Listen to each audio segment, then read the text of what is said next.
Hello दोस्तों। स्वागत है आप सभी का मेरे यूट्यूब चैनल अंग्रेजी है इजी पर। आज हम लोग मेडिकल साइंस या मेडिकल फील्ड में यूज होने वाले मोस्ट कॉमन वर्ड्स को देखेंगे। इस वीडियो को देखने के बाद आपको मेडिकल फील्ड जैसे हॉस्पिटल वगैरह में जो भी वर्ड्स से सामना होता है उनके मीनिंग आपको आसानी से समझ में आ जाएंगे और बहुत ही काम आपको आगे भविष्य में ये वर्ड्स देंगे। तो चलिए वीडियो को शुरू करते हैं। पहला वर्ड है आपका एनाटोमी। एनाटोमी का मतलब होता है शरीर रचना विज्ञान, मतलब मानव का जो शरीर है उसका एक साइंटिफिक स्टडी, उसके स्ट्रक्चर का साइंटिफिक स्टडी एनाटोमी कहलाता है। सेकेंड वर्ड है कार्डियोलॉजी। कार्डियोलॉजी, लॉजी का मतलब होता है स्टडी। ओके, जिसमें भी लॉजी लगा हो LOGY उसका मतलब होता है स्टडी। तो कार्डियो, कार्डियो मतलब हार्ट से रिलेटेड। ठीक है, तो साइंटिफिक स्टडी ऑफ हार्ट, इसे हृदय रोग विज्ञान हिंदी में बोलते हैं। नेक्स्ट वर्ड है मॉर्फोलॉजी। मॉर्फोलॉजी का मतलब होता है the scientific study of form and structure of animals and plants. Means कि वैज्ञानिक अध्ययन किस चीज़ का, जीव जंतु और वनस्पतियों के डिफरेंट डिफरेंट जो फॉर्म्स होते हैं उनका जो स्ट्रक्चर होता है उसे मॉर्फोलॉजी हम लोग बोलते हैं।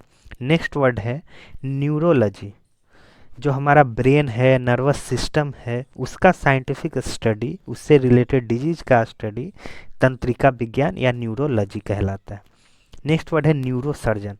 तो न्यूरोलॉजी नर्वस सिस्टम से रिलेटेड स्टडी है और उसके जो स्पेशलिस्ट होते हैं, जो मेडिकल डॉक्टर्स होते हैं, ब्रेन नर्वस सिस्टम से रिलेटेड डिजीज के, उन्हें न्यूरो सर्जन बोला जाता है। नेक्स्ट वर्ड है ऑप्थेल्मोलॉजिस्ट। जो आँख के डॉक्टर होते हैं, जो आँख संबंधित सभी बीमारियों का इलाज करते हैं, उन्हें ऑप्थो ऑप्थेल्मोलॉजिस्ट बोलते हैं। नेक्स्ट वर्ड है गायनेकोलॉजिस्ट। गायनेकोलॉजिस्ट का मतलब होता है वैसे डॉक्टर जो कि फीमेल रिप्रोडक्टिव हेल्थ में स्पेशलिस्ट होते हैं, मतलब महिला का जो रिप्रोडक्टिव सिस्टम होता है उससे रिलेटेड जो भी परेशानियां होती हैं उसमें जो स्पेशलिस्ट होते हैं उन्हें गायनेकोलॉजिस्ट बोलते हैं। अगला वर्ड है डर्मेटोलॉजिस्ट। तो वो डॉक्टर जो कि स्किन डिजीज मतलब चर्म रोगों का इलाज करते हैं उसका स्पेशलिस्ट होते हैं, उन्हें डर्मेटोलॉजिस्ट बोलते हैं। उसके बाद 9 नंबर पे है ऑन्कोलॉजिस्ट। तो ऑन्कोलॉजिस्ट का मतलब होता है कैंसर रोग विशेषज्ञ। जो कैंसर रोग के इलाज के लिए स्पेशलिस्ट डॉक्टर होते हैं उन्हें ऑन्कोलॉजिस्ट बोलते हैं। नेक्स्ट वर्ड है पेडियाट्रिस्ट। पेडियाट्रिस्ट का मतलब शिशु रोग विशेषज्ञ। नेक्स्ट वर्ड है नेफ्रोलॉजिस्ट। नेफ्रोलॉजिस्ट का मतलब होता है किडनी संबंधी जो भी बीमारी होती है उसको इलाज करने वाले स्पेशलिस्ट डॉक्टर को नेफ्रोलॉजिस्ट बोलते हैं। ऑर्थोपेडिस्ट। ऑर्थोपेडिस्ट मीन्स हड्डी रोग विशेषज्ञ। हमारे बॉडी में जो भी हड्डियां हैं तो उनसे संबंधित जो भी डिफॉर्मिटी होती है या उसमें जो भी बीमारी होती है उसके जो स्पेशलिस्ट डॉक्टर होते हैं उन्हें ऑर्थोपेडिस्ट बोलते हैं। उसके बाद है आपका यूरोलॉजिस्ट। तो यूरोलॉजिस्ट वो डॉक्टर होते हैं जो स्टडी और treatment of the function and disorders of the urinary system. Urinary system का मतलब होता है हमारा जो पेशाब नली है, तो उससे संबंधित जो भी बीमारी होती है या वो कैसे फंक्शन करता है, उसके बीमारी का कैसे इलाज होगा, इसके जो स्पेशलिस्ट होते हैं उन्हें यूरोलॉजिस्ट बोलते हैं। नेक्स्ट नंबर है एलर्जिस्ट। तो एलर्जी और एलर्जी के जो स्पेशलिस्ट डॉक्टर होते हैं जो एलर्जी का इलाज करते हैं उन्हें एलर्जिस्ट बोलते हैं। 15 नंबर पे है आपका फिजिशियन। फिजिशियन वो डॉक्टर होते हैं या वो पर्सन जो कि मेडिसिन को प्रैक्टिस करते हैं, लेकिन वो सर्जन नहीं होते, मतलब वो सर्जरी नहीं करते हैं, लेकिन मेडिकल फील्ड में जो भी मेडिसिन या जो भी सिम्टम्स देखकर उसका मेडिसिन के थ्रू जो इलाज करते हैं वो फिजिशियंस कहलाते हैं। नॉर्मल हिंदी में वैद्य भी हम लोग बोल देते हैं कभी कभी, लेकिन वो सर्जन से डिफरेंट होते हैं क्योंकि सर्जन मुख्य रूप से सर्जरी को ऑपरेट करते हैं। 16 नंबर पे है एंजियोलॉजी। तो एंजियोलॉजी, यहाँ भी लजी आ गया, मीन्स स्टडी। तो ये स्टडी होता है सर्कुलेटरी सिस्टम और जो लिम्फेटिक सिस्टम है हमारे बॉडी का या ह्यूमन या एनिमल्स का, तो उसका जो स्पेशलिस्ट स्टडी या उसका जो स्पेसिफिक स्टडी होता है उसे एंजियोलॉजी बोलते हैं। सर्कुलेटरी सिस्टम जिसमें हमारे शरीर में ब्लड किस तरीके से फ्लो करता है, किन किन ऑर्गन्स से होकर फ्लो करता है, ये सारा जो स्टडी आता है वो एंजियोलॉजी में होता है। नेक्स्ट है साइटोलॉजी। तो साइटोलॉजी जो ह्यूमन बॉडी है, एनिमल बॉडी है, वो सेल्स से बना हुआ है, तो सेल्स से रिलेटेड जो भी स्पेसिफिक स्टडी होती है वो साइटोलॉजी कहलाता है। उसके बाद है डेमोग्राफी। तो डेमोग्राफी का मतलब होता है कि ह्यूमन के पॉपुलेशन का साइंटिफिक और स्टैटिस्टिकल स्टडी, मतलब वैज्ञानिक रूप से और सांख्यिकी रूप से ह्यूमन पॉपुलेशन, जो ह्यूमन का जनसंख्या है उसका स्टडी डेमोग्राफी कराता है। जैसे कितना बर्थ रेट है, कितना डेथ रेट है, ठीक है, ये सारी चीज़ें डेमोग्राफी में आती है। डर्मेटोलॉजी। डर्मेटोलॉजी तो logy means study of skin disease, और इसी से बना था डर्मेटोलॉजिस्ट जो कि स्पेशलिस्ट होते हैं स्किन डिजीज के। उसके बाद है 20 नंबर पे इवोल्यूशन। इवोल्यूशन का मतलब होता है the development of plants, animals etcetera. मतलब अभी तक जिस तरीके से ह्यूमन का डेवलपमेंट हुआ है प्रिमिटिव एज से अभी तक, या एनिमल्स का, उसे ही, उस प्रोसेस को ही इवोल्यूशन बोलते हैं। 21 नंबर पे है इटियोलॉजी। इटियोलॉजी का मतलब होता है the scientific study of the causes of disease. मतलब कोई भी जो बीमारी है तो उसके क्या कारण है, उसका साइंटिफिक स्टडी इटियोलॉजी कहलाता है। 22 नंबर पे है इथनोलॉजी। इथनोलॉजी का मतलब होता है कि जितनी भी मानव जातियां हैं, जो ह्यूमन रेसेज हैं, उनका साइंटिफिक स्टडी इथनोलॉजी कहलाता है, ठीक है। नेक्स्ट वर्ड है आपका जेनेटिक्स। तो जेनेटिक्स का मतलब होता है बायोलॉजी का वो ब्रांच जो कि डील करता है किस चीज़ से, heredity and variation of organisms. मतलब हेरिडिटी, जैसे कि एक पेरेंट से उसके कुछ क्वालिटी उसके बच्चे में आते हैं, तो ये सारा हेरिडिटी, अनुवांशिकता के कारण होता है। तो ये सारा चीज़ किस तरीके से काम करता है, इसके स्टडी को बायोलॉजी में जेनेटिक्स बोलते हैं।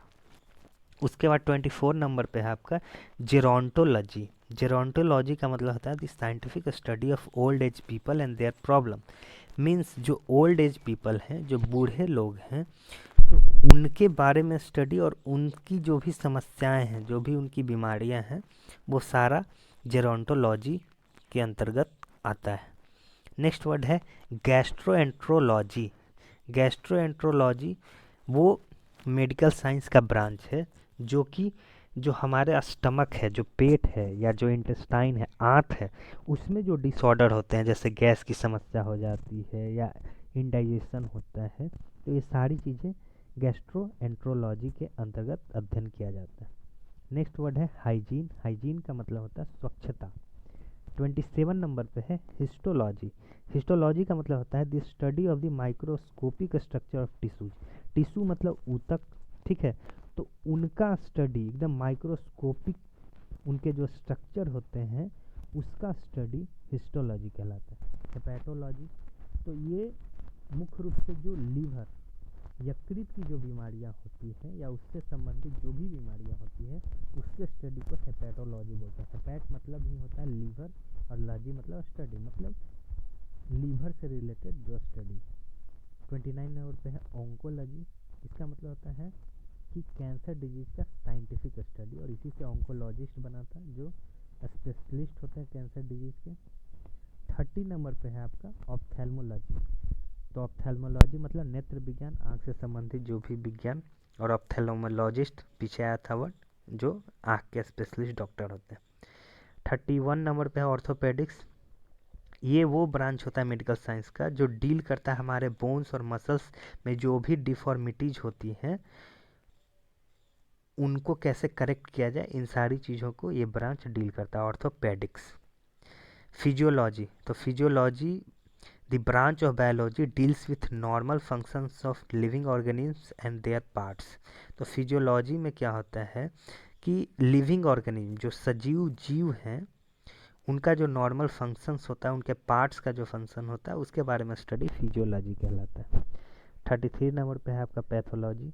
The branch which deals with cause and effect of a disease, मतलब किसी भी डिजीज का जो काउज है, उसका जो प्रभाव है, जो कारण है, उसे पैथोलॉजी में पढ़ा जाता है। मैमोग्राफी, जो ब्रेस्ट कैंसर या स्तन कैंसर होता है फीमेल्स में, तो उसके लिए एक्सरे का प्रयोग करके पता लगाया जाता है कि है ब्रेस्ट कैंसर या नहीं, तो वो प्रोसेस मैमोग्राफी कहलाता है।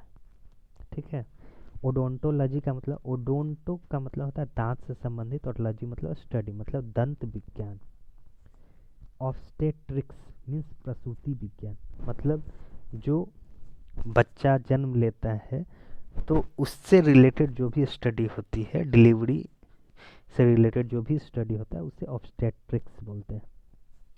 एम्ब्रायोलॉजी भ्रूण विज्ञान, मतलब जब बच्चा माँ के पेट में होता है, एम्ब्रायो स्टेज में होता है, तो उससे रिलेटेड जो भी स्टडी होता है वो एम्ब्रायोलॉजी के अंतर्गत आता है। 38 नंबर पे है arthrology, the science concern with the study of joints, जो भी हमारे बॉडी में जॉइंट्स हैं उनसे रिलेटेड जो भी स्टडी होती है वो आर्थोलॉजी के अंतर्गत आता है। बैक्टीरियोलॉजी, तो बैक्टीरिया प्लस लॉजी, मतलब जीवाणुओं का अध्ययन बैक्टीरियोलॉजी कहलाता है। नेक्स्ट वर्ड है साइकाइट्री, साइकाइट्री का मतलब मनोचिकित्सा, और साइकोलॉजी अगला वर्ड है मनोविज्ञान। तो लॉजी मतलब स्टडी, और चिकित्सा मतलब कि जो ह्यूमन माइंड से रिलेटेड जो भी मानसिक बीमारियां होती है उसका जो इलाज होता है वो साइकाइट्री के अंतर्गत आता है। और साइकोलॉजी में उस विज्ञान, उसके प्रॉपर साइंटिफिक स्टडी को साइकोलॉजी बोलते हैं। उसके बाद है आपका 42 नंबर पे पेडियाट्रिक्स। पेडियाट्रिक्स का मतलब होता है बच्चों की दवा करने की विद्या, मतलब कि बच्चों में कोई बीमारी है तो उसको कौन सी मेडिसिन दी जाएगी, ये सारी चीज़ें पेडियाट्रिक्स के अंतर्गत आती है। 43 पर है आपका फार्माकोलॉजी मीन्स औषधि विज्ञान, जो भी औषधियाँ हैं तो, और इसे जो ऑपरेट करते हैं फार्मासिस्ट कहलाते हैं, तो ये फार्माकोलॉजी और फार्मासिस्ट औषधि विज्ञान। फिजियोथेरेपी मीन्स भौतिक चिकित्सा, मतलब ऐसी चिकित्सा जो फिजिकल रूप में आपके बॉडी को ठीक किया जाता है एक्सरसाइज के माध्यम से, या इलेक्ट्रिक शॉक या इलेक्ट्रिक अप्लायंसेज की हेल्प से, तो वो सारी फिजियोथेरेपी में आती है। उसके बाद है रेडियोलॉजी, तो रेडियोलॉजी का मतलब होता है the science dealing with x rays and other high energy radiation for the diagnosis and treatment of disease. तो डायग्नोसिस का मतलब होता है कि डिजीज का पता लगाना, और ट्रीटमेंट मतलब डिजीज का उपचार करना, उसको ठीक करना। तो रेडियोलॉजी वो साइंस होता है जो एक्सरे या उस जैसी जो भी रेज होती हैं, जो हाई एनर्जी वाली रेज होती हैं, उनका किसी भी बीमारी के डायग्नोसिस और ट्रीटमेंट में किस तरीके से यूज किया जाता है, वो सारा रेडियोलॉजी के अंतर्गत पढ़ा जाता है। उसके बाद है फाइलोजेनी, तो फाइलोजेनी का मतलब होता है द इवोल्यूशनरी हिस्ट्री और development of a group of organism, means ये जो स्टडी है वो किसी भी ग्रुप ऑफ ऑर्गेनिजम्स का किस तरीके से ऐतिहासिक रूप से और पहले से लेकर अभी तक किस तरीके से उनका विकास हुआ है, उससे रिलेटेड स्टडी फाइलोजेनी कहलाता है। 47 नंबर पर है टैक्सोनॉमी, टैक्सोनॉमी का मतलब होता है the science of naming describing and classifying organism, मतलब जो जीव जंतुओं का हम लोग वर्गीकरण करते हैं कि ये जीव इस ग्रुप में आएगा, ये जीव इस ग्रुप में आएगा। जैसे कुछ जीवों को हम लोग एक्वेटिक एनिमल्स बोलते हैं, कुछ ज़मीन पर रहने वाले होते हैं, तो ये जो नामकरण, वर्गीकरण, ये सारा टैक्सोनॉमी के अंतर्गत आता है। 48 नंबर पर है sphygmology, the study and examination of pulse, जो हमारा पल्स चलता है, जो पल्स रेट होता है कि पल्स हमारा चल रहा है, उससे रिलेटेड जो भी स्टडी होता है उसको स्फिग्मोलॉजी बोलते हैं। उसके बाद है सेरोलॉजी, सेरोलॉजी का मतलब द साइंटिफिक स्टडी और diagnostic examination of blood serum, तो हमारा जो ब्लड सीरम होता है उसका साइंटिफिक स्टडी सेरोलॉजी के अंतर्गत आता है। 50 नंबर पर है वेटरिनरी, वेटनरी का मतलब होता है पशु चिकित्सा विषयक, मतलब पशु चिकित्सा से संबंधी जो भी स्टडी वो वेटनरी साइंस के अंतर्गत आता है।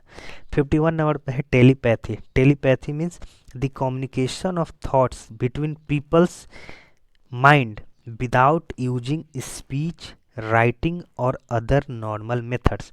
मतलब जो भी कम्युनिकेशन किसी दो व्यक्ति के बीच में होता है तो उसमें या तो हम लोग बोल कर करते हैं या लिख कर करते हैं या और भी किसी इशारों में करते हैं, लेकिन इन सभी के अलावा जो भी कम्युनिकेशन लोगों के माइंड के बीच में हो रहा है उसे टेलीपैथी बोलते हैं।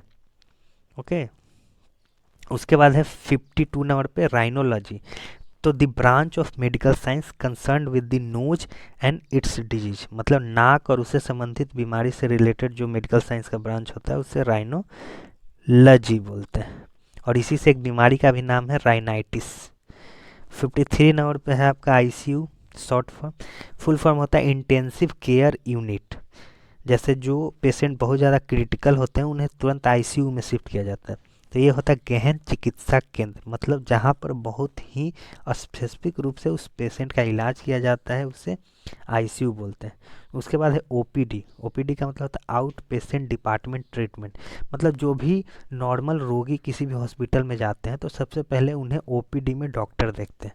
अगर वो नॉर्मल मेडिसिन देकर ठीक किया जा सकता है तो वहीं से वो पेशेंट डॉक्टर से कंसल्ट करके आ जाता है, नहीं तो फिर जो क्रिटिकल पेशेंट होते हैं उन्हें आईसीयू में शिफ्ट किया जाता है। तो OPD means out patient department treatment. उसके बाद है एंडोस्कोपी। आप हॉस्पिटल में जाते होंगे तो ये वर्ड भी सुनने को मिलता है, एंडोस्कोपी करवाना। मतलब बॉडी के इंटरनल पार्ट्स को किस तरीके से देखा जाता है, उसमें कुछ क्या क्या प्रॉब्लम्स हैं, इन्फ्लेमेशन है मतलब सूजन है, डैमेज है, तो वो सारा प्रोसेस एंडोस्कोपी कहलाता है। अंतः दर्शन। पेन किलर्स, पेन मीन्स दर्द और किल मतलब दर्द को मारना, तो दर्द निवारक जो दवाइयाँ होती हैं उन्हें पेन किलर्स बोलते हैं। उसके बाद कार्डियोलॉजिस्ट है, हृदय रोग विशेषज्ञ, और कार्डियोलॉजी था मतलब हृदय रोग विज्ञान। तो जिसमें जिस्ट लगा हुआ है वो स्पेशलिस्ट होते हैं और जिसमें लॉजी लगा हुआ है वो किसी पर्टिकुलर सब्जेक्ट के स्टडी से रिलेटेड है। तो लॉजी मीन्स स्टडी और जिसमें जिस्ट लगा हुआ, कार्डियोलॉजिस्ट, ऑप्थेल्मोलॉजिस्ट, ठीक है। तो वो सारे स्पेशलिस्ट हैं, वो डॉक्टर उस पर्टिकुलर फील्ड के स्पेशलिस्ट हैं। जैसे हार्ट मतलब कार्डियो, कार्डियो मीन्स हार्ट से रिलेटेड जो स्पेशलिस्ट होते हैं उन्हें कार्डियोलॉजिस्ट बोलते हैं। उसके बाद है जेरियाट्रिक्स। मतलब वो मेडिकल साइंस का ब्रांच जो कि वृद्धावस्था के रोगों से संबंधित स्टडी करता है, उसे जेरियाट्रिक्स बोलते हैं। जेरोंटोलॉजी भी सेम ही था, ठीक है। उसके बाद है 59 नंबर पे एंडोक्राइनोलॉजी। तो जो हमारे बॉडी में बहुत सारे ग्लैंड होते हैं जिसमें एंडोक्राइन ग्लैंड होता है, एक्सोक्राइन ग्लैंड होता है, ठीक है। तो एंडोक्राइन ग्लैंड से संबंधित जो भी स्टडी होता है वो एंडोक्राइनोलॉजी कहलाता है। उसके बाद है पैथोलॉजी। ये वर्ड फिर से रिपीट हुआ, इसका मतलब आपने पहले भी देखा कि किसी भी डिजीज का जो काउज है और इफेक्ट है उसका जो स्टडी होता है उसे पैथोलॉजी बोलते हैं। उसके बाद है rheumatology, the study of rheumatism, arthritis and other disorder of joints muscle etcetera. मतलब रिमेटिज्म का मतलब होता है गठिया, आर्थराइटिस भी वही है जो हमारे हड्डी में जो पेन होते हैं, जॉइंट्स पे जो पेन होते हैं, तो ये सारा जो बीमारियां हैं या जॉइंट्स और मसल्स के जो डिसऑर्डर हैं उनका जो स्टडी होता है उसे रिमेटोलॉजी के नाम से जानते हैं। अगला वर्ड है पेडियाट्रिस्ट। शिशु चिकित्सक को पेडियाट्रिस्ट बोलते हैं और पेडियाट्रिक्स मतलब शिशु से संबंधित जो बीमारी है उसका स्टडी। उसके बाद है एनिस्थीजियोलॉजी। तो एनिस्थीजिया मेडिसिन्स होता है जो कि हमारे बॉडी को शून्य कर देता है। हम लोग नॉर्मल भाषा में बोलते हैं कि बॉडी शून्य हो गया। तो इस चीज़ से रिलेटेड जो भी स्टडी होता है उसे हम एनेस्थीजियोलॉजी बोलते हैं और हिंदी में इसे ज्ञानेंद्रिय विज्ञान बोलते हैं।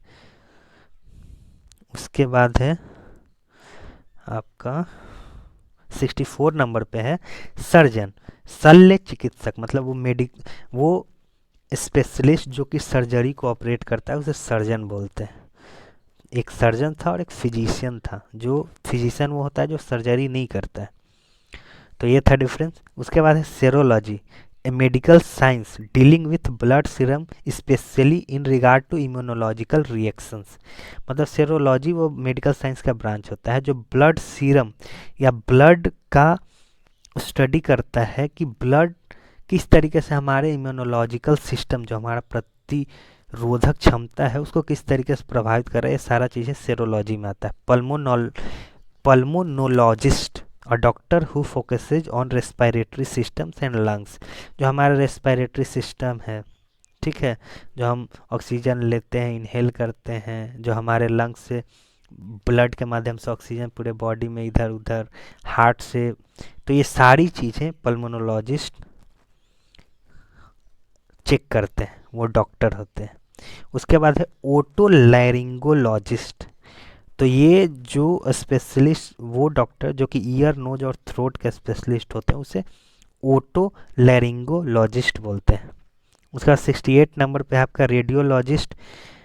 तो वो डॉक्टर जो कि रेडियोलॉजिस्ट में स्पेशलिस्ट होते हैं, उन्हें रेडियोलॉजिस्ट बोलते हैं। उसके बाद इमरजेंसी वार्ड। इमरजेंसी वार्ड का मतलब आपातकालीन कक्ष। वैक्सीनेशन, अभी बहुत ये वर्ड कॉमन आप लोगों ने रेगुलर सुना होगा, कोविड के टाइम में वैक्सीनेशन करवाना है, इसका मतलब होता है टीकाकरण करवाना, ठीक है। वैक्सीन मीन्स टीका होता है। मेडिकल इक्विपमेंट का मतलब होता है चिकित्सा से संबंधित जो भी ऑब्जेक्ट्स होते हैं, उपकरण होते हैं, उसे मेडिकल इक्विपमेंट बोलते हैं। उसके बाद 73 नंबर पे है कीमोथेरेपी।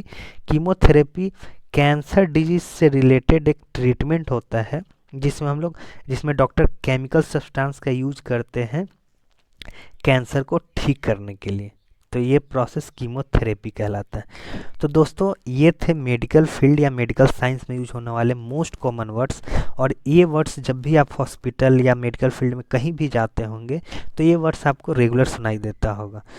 इस वीडियो को देखने के बाद, इन वर्ड्स को जानने के बाद, आई होप कि अब आपको इन वर्ड्स से दिक्कत नहीं आएगी और ये बहुत ही यूजफुल वर्ड्स हैं। आप इस वीडियो को एक बार में यदि नहीं याद हो तो कई बार देखकर, लेकिन इसे ज़रूर याद कर लें।